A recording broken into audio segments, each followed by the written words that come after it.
এই সত্যটা জানলে ঈমান কেঁপে উঠবে। পৃথিবীর একমাত্র নিষ্ঠাবান মুসলিমদের জাদু করতে চাইলে জাদুকরের চোখে তারা অদৃশ্য থাকেন, জাদু করা যায় না।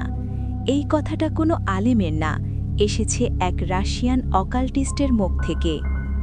রাশিয়ার তথাকথিত জাদুকর ঝান্না কুশনির টিভি টক শোর এক দীর্ঘ সাক্ষাৎকারে এমন এক সত্য স্বীকার করেন যা শুনে সবাই বিস্মিত।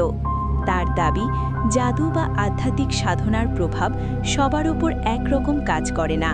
কিছু মানুষ আছে যাদের কাছে পৌঁছনোই যায় না। তিনি বলেন, অমুসলিম কাউকে নিয়ে জাদুর প্রক্রিয়া শুরু করলে সহজেই তাকে কল্পনায়, ভিশনে বা আধ্যাত্মিক উপস্থিতিতে ধরা যায়, কিন্তু একজন নিষ্ঠাবান মুসলিম, তার ক্ষেত্রে দৃশ্য বদলে যায়। তার ছবি বা দেহ সামনে থাকলেও জাদু করতে গেলে সেই মানুষটিকে তিনি আর অনুভব করতে পারেন না, যেন হঠাৎ করে মানুষটি অদৃশ্য হয়ে যায় অথবা কোনো অদৃশ্য দেয়াল তাকে ঘিরে ফেলে। ঝান্না স্বীকার করেন, মুসলিমদের ওপর জাদু প্রয়োগ করতে গেলে তিনি বারবার থেমে যান। প্রতিবারই কোনো এক অজানা শক্তি তার প্রক্রিয়াকে আটকে দেয়। উপস্থাপকের প্রশ্নে তিনি পরিষ্কারভাবে বলেন, এই অদৃশ্য সুরক্ষা তিনি মূলত মুসলিমদের ক্ষেত্রেই লক্ষ্য করেছেন।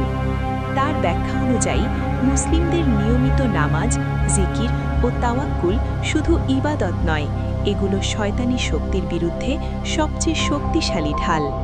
রাশিয়ার এই অকাল্টিস্টের স্বীকারোক্তি যেন সেই চিরন্তন সত্যেরই আধুনিক সাক্ষ্য।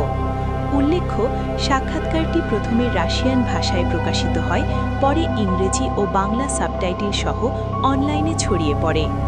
শুনতে শুনতে যদি মনে হয় এই সুরক্ষা শুধু বিশ্বাসের নয়, বরং আল্লাহর পক্ষ থেকে এক বিশেষ নেয়ামত, তাহলে একটি আর্ট লাভ রিয়্যাক্ট এই লেখার জন্য নয়, বরং সেই সত্যের জন্যই দিন।